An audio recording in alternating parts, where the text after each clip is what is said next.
Good morning, ladies and gentlemen. Today we're covering the last section of the mole, which is the empirical formula. This is the part where now we can begin to identify the structure of unknown formulas. Okay, so this is where finding the unknowns comes from. So, what is the empirical formula? The empirical formula, think of it as the recipe for a molecular formula. So an empirical formula tells you what the ratio between the elements are in a formula. The molecular formula would be what the formula actually is. The empirical formula is like the recipe. It tells you how many parts you need of each. Like, for example, if you ever try to make anything, it might say it's 2 parts salt, 2 parts whatever, third part of another component.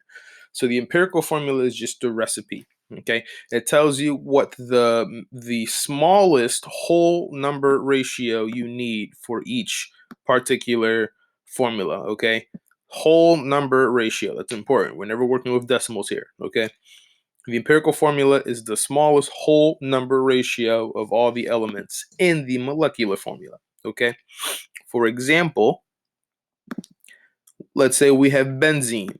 Benzene is C6H6, okay? The empirical formula would be CH, okay? In CH, you see you have 1 carbon, 1 hydrogen. That means for every carbon, you're going to have 1 hydrogen. It's 1 part carbon, 1 part hydrogen. And if you look at benzene, benzene is C6H6, okay? For every carbon, you have a hydrogen, okay? They're all matched up. Okay, this is the empirical formula. The empirical formula tells you that it's 1 to 1. And then if you look at benzene, it is 1 to 1. Okay, it follows the recipe. 1 part carbon, 1 part hydrogen. Okay, so that's what the empirical formula is going to tell you. It's just the recipe. Okay, it's how many of each element you need.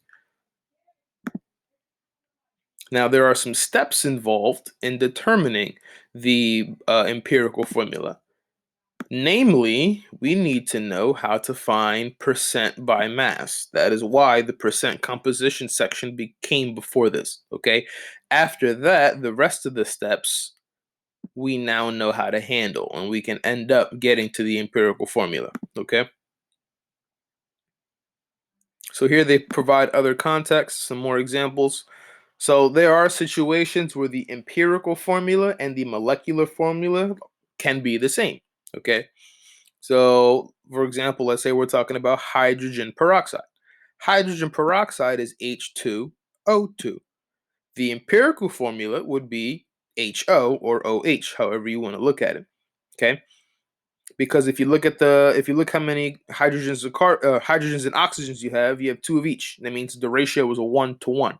Okay? To find if you have the molecular formula, to find the empirical formula from the molecular formula, you just divide all the numbers by the smallest common multiple. Okay, so in this case, you can divide both of them by 2, and you end up with your base formula. And then if you look at hydroxide, hydroxide is also OH. So in this case, for hydroxide, the molecular formula and the empirical formula are the same. Okay, now let's get into actual practice. Okay. So this asked about the empirical formula. I guess let's do this example. This is a good example to look at. This we shouldn't skip this one. So look at all the elements. So I'm gonna rearrange this so that it looks similar to this, because what they did is they separated the N and the O to have it be completely out and separate. Okay, so if I rewrite this, this is C6H4 N2O6. Okay. So in this is what it is if we expand it out. So we have 6 carbons, 4 hydrogens, 2 nitrogens, and 6 oxygens. The smallest number here is 2, and you can divide everything else by 2. 2 is the smallest common multiple, okay? So we have to divide everything by 2 to get everything to the reduced empirical formula. If we do that, if we divide everything by 2, you get C3 you get H2, you get N1, you only have one N, and you get O3. So is C3H2N2O3 the empirical formula for this compound? The answer is no. It's off by one digit, okay? And the digit that's off is the nitrogen, okay? So here they're saying it has two of them, when in reality it should be a 1, okay? So the answer here is B, false.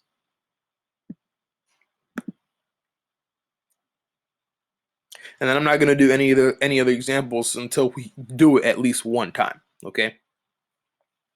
So now we're going to practice calculating empirical formulas from scratch, okay? So remember, the first step is we need the percentages of the elements, okay? So for a lot of these problems, you're going to be given the percentage of the different masses already, okay? We need the percentages first. Then we convert that to grams and then to moles, and then we get our final answer. So step 1, the percentages. So in this case, we are given the percentages of everything. We're told we have this much of carbon, hydrogen, nitrogen, and oxygen, okay? So we are given, this is step 1, the mass percents of all the elements. We have that. Step 2. Step 2, this is a simple step, but this is a common source of confusion for a lot of students, okay? For step 2, we are going to assume that we always have 100 grams of a sample. Why do we make this assumption? We make this assumption because when we're talking about percentages, percentages are always out of 100. And it makes the numbers super easy to work with, okay? So in the previous slide, we were told the percentages for all the different elements, okay? If you have 100 grams, then it is very easy to quickly convert those percentages to mass amounts. If we have 100 grams and we know that 61% of it is carbon, then you can quickly calculate how much carbon you have in gram form, okay? So this is what the mass to gram section is. It's basically telling you, assume you have 100 grams, and basically, to make the math super simple, assume that the percentage number is the same as the gram amount, okay? Notice how all of these match. And the reason they match is because percentages are out of 100 and we have a 100 gram sample, okay? So step 2 is just convert. Convert all your percentages to grams, okay? Convert, just cross out the percent symbol and pretend it's grams, okay? That's what step 2 is. If you know the percentages, just convert them to grams right away. Okay? After they've been converted to grams, now we need to convert them to moles. Okay? Now we need to convert them to moles. To convert them to moles, you just need to divide the mass amounts by their respective atomic masses, okay? You can't divide all of these elements by the same number because they don't all have the same atomic mass, okay? So we have 61.31 grams of carbon. The atomic mass of carbon is 12.01. Divide those numbers together and you get your 5.1 moles, okay? Hydrogen has its own atomic mass. Nitrogen has its own atomic mass, okay? Remember, just because you have more of something in grams doesn't necessarily mean you have more of it in moles, okay? Because remember that everything has a different atomic mass, okay? So again, quick recap. Step 1, get your percentages. After you have your percentages, convert them to grams. After they're converted to grams, convert them into moles by dividing them by their respective atomic masses, okay? After you have them in mole form, the very last step is to divide all of the mole numbers. Divide all of the mole numbers by the smallest mole number that you calculate, okay? So out of all of these numbers, the smallest one is nitrogen, okay? So that means we need to divide all of these numbers by the 0.7228, okay? The reason we do this is to find the ratio between the numbers. So when we divide these numbers together, what we want to get is whole numbers, and that'll tell us the minimum ratio that we need, okay? Anything divided by itself is going to be 1, okay? So right away, we know this is 1, okay? So again, this last step is just to find the ratio, okay? And they do it for us below down here, all right? So we have to divide everything by the 0.7288, okay? Everything is being divided by the smallest one, okay? What you're looking for is numbers that are close to a whole digit. If it's close, you can round it, okay? If it's close, you can round it. And look at what I mean. So this first one, if we divide it by the smallest amount, you get 7.005. You can round that down to 7. This one, you get about 6.984. You can round that again to 7.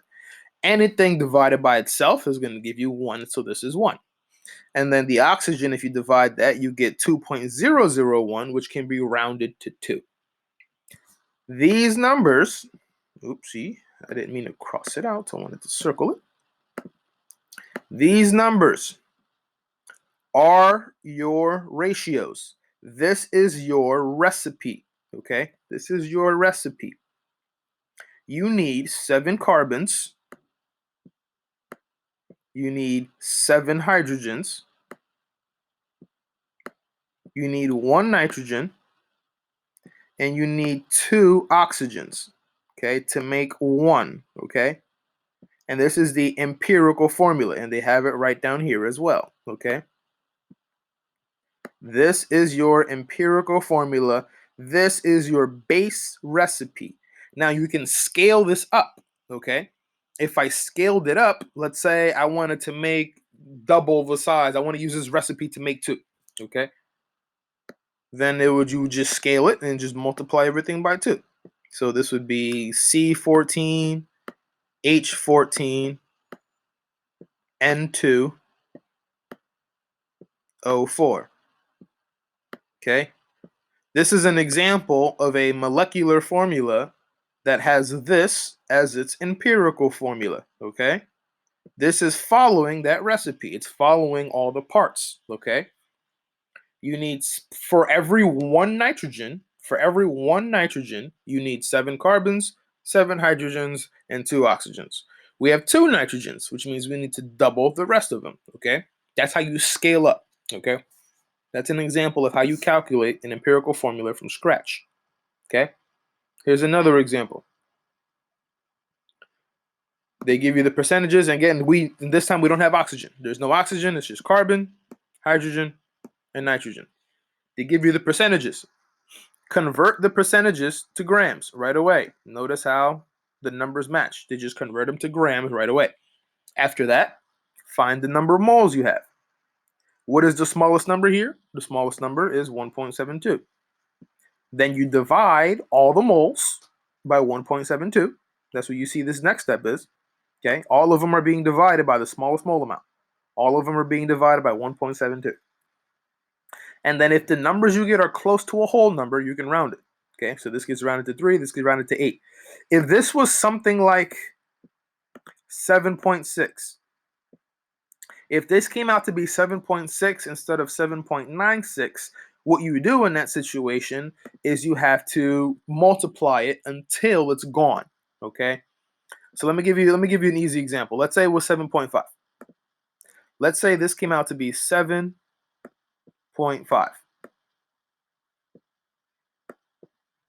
Let me cross out the 8. You cannot have half of an atom in a formula. Because remember, these numbers tell you the recipe. You cannot have half of an atom. Okay? We can't split atoms. So what you need to do is you need to multiply this by a number that will get rid of the decimal. The easiest way to do it is to just double it. Okay? If we double it, and when you double this, you have to double everything else. So this is 3. 3 becomes 6. 7.5 becomes 15. Okay? And then 1 becomes 2. The reason I doubled this was to get rid of the decimal. This is just an example, okay? Because this might come up in the work, okay? And then look at the numbers again. Is there a common number we can divide all of these by to reduce it? The answer is no. If we divide 2 by 2, you get 1. 6 by 2 gives you 3, but we can't reduce this any further, okay? This 2 would not work for 15. So that means this is the smallest whole number ratio, which means the empirical formula will be C6, H15, N2. Okay, but this will only be the case if this came out to be a decimal. Okay, this is just an example. And we might run into that in the work. Okay. So let's do another example. What is the empirical formula for a compound with the following compositions? So this time we only have 2 elements. Okay, we have 2 elements. The first one was we had 4 here, we had 3 here, and now we're working with 2. Step 1, convert them to grams. Okay, so we have 74.9% and 25.1%. Convert them straight to grams. So this is 74.9 grams, okay, and this is 25.1 grams, okay, and this comes out to be 100 grams total. Again, we do this, we assume 100 in order to find the ratio because percentages are out of 100 and it makes the conversion clean, okay. This part all comes from assuming that we have a 100-gram sample, okay? And you're allowed to make that assumption because all we're trying to do is find the ratio. That's it. We're trying to find what the recipe is. After you convert them to grams, you have to divide them by their atomic masses because we need to convert them to moles, okay? And remember, you can all get that from ptable.com. The periodic table will tell you what the atomic mass is. For carbon, it's 12.01, and I'll continue using the decimals. And for these cases, I do not recommend you round these. I would go to 2 decimal places. So this one, 12.01. But for nitrogen, I would use 14.01. This one, you can round to 16. But round to 2 decimal places. I would not recommend rounding too much because it can mess up your answers in this case. Because in this case, we do need the accuracy. Okay, we need the accuracy.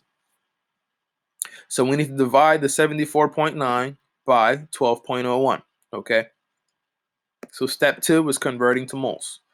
So 74.9 divided by 12.01.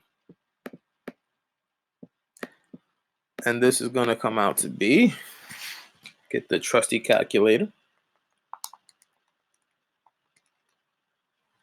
This is 6.23. So we have 6.23 moles. Well, technically 236. So we have 6.236 moles of carbon. Now let's do hydrogen. 25.1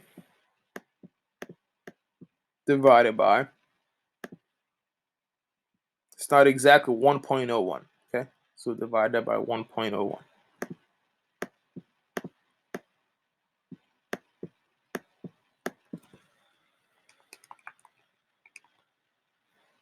And we get 24.851. Okay? So now we know how many moles of each we have. I need space, so I'm going to clear this out real fast. I'm going to rewrite the mole numbers here. So we have 6.236 moles of carbon. And we have 24.851 moles of hydrogen. Okay? And the decimals matter, okay? If I rounded this to 1, this would just be 25.1 instead of 24. But this is why you can't round, because if you start rounding, you start messing up the accuracy. Okay, in this case, we need the accuracy. So now that we have all the mole amounts, we can do the final step. Final step is to divide all the numbers by the smallest one. Since we only have 2 digits, it makes that a little simpler. So we need to divide both of those numbers by the 6.236.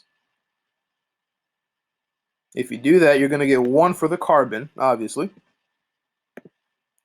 So the carbon is going to come out to be 1, because anything divided by itself is 1. And now we need to divide the hydrogen. I'm dividing 24.851 by the 6.236. That's what I'm putting in my calculator right now. If you do that, you get 3.985.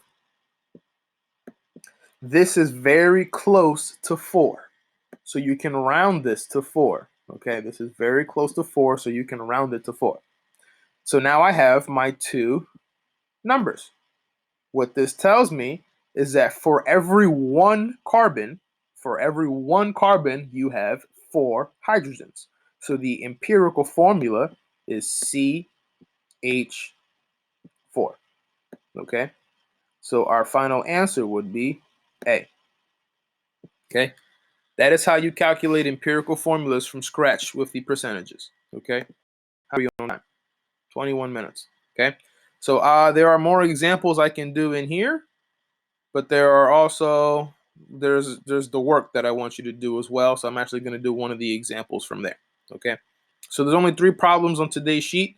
There is more information for you to look at. You are more than welcome to look at the other slides, but I've already covered what I want you to know. Okay, so what I want you to focus on is the above. This is just more information, more examples. If you want to go through them on your own, you can, but I'm not going to go over information that I don't want you to focus on quite just yet. Okay, so I want you to focus on the above, the 4 steps you need to get to your final destination. Okay, so I'm going to do one more problem from the worksheet, and we'll call it a day. Okay, so we're working with empirical formulas. It says it wants you to find it and then to name it. Okay, do not worry.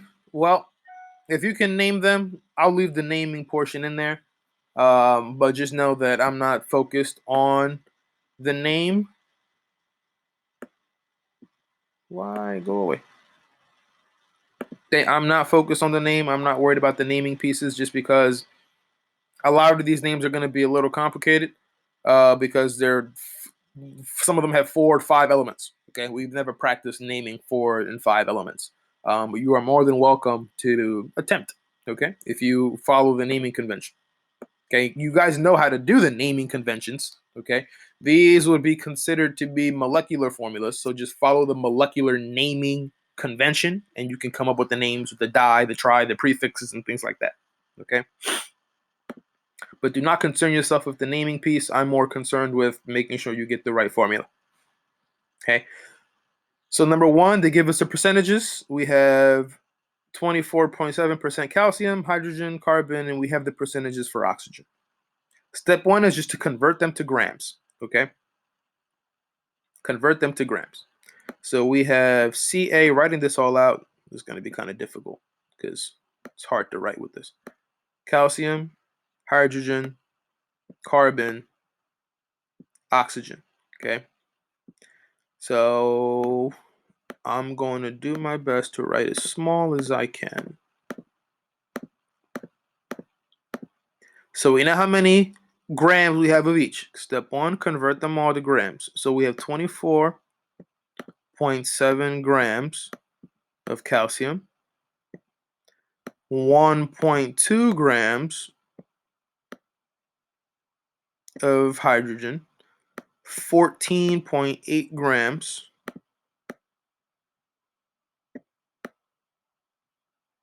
of carbon, and 59.3 grams of oxygen. Okay. Again, my apologies in advance. It is hard to write with this. Okay. Step 2. After we convert them to grams, we need to convert them to moles.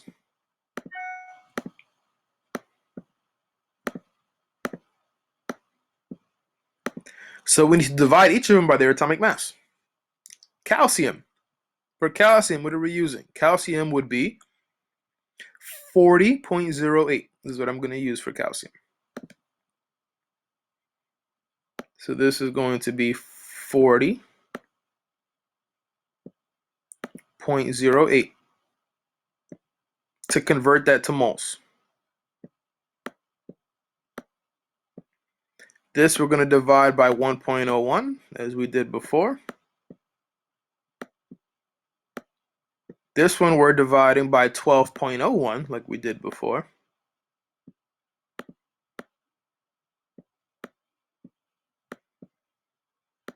And this one we're dividing by 16 exactly. Okay. And oxygen we can divide by 16 clean, because if you look at the number, it is 15.999.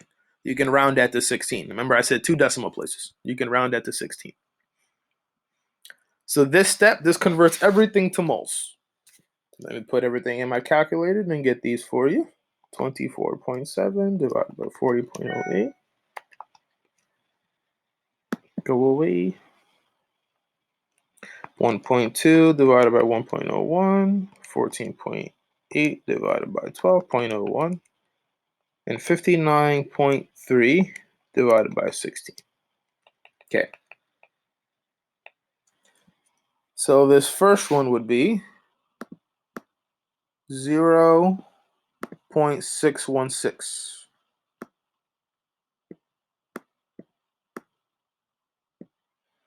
This is 1.188.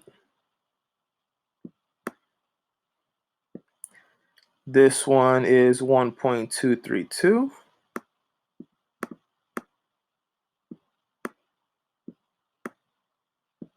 And then the last one is 3.706.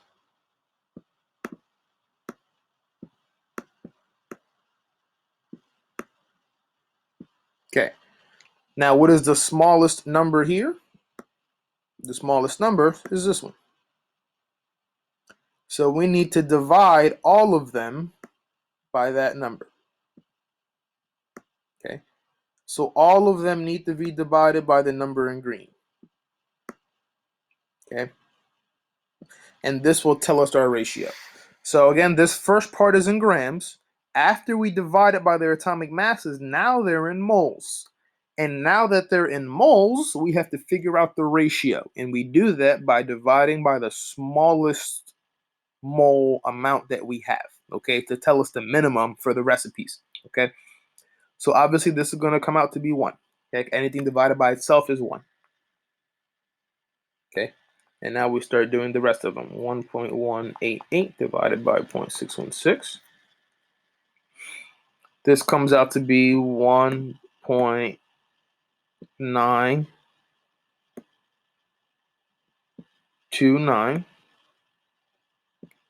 Okay. 1.232 divided by 0.616.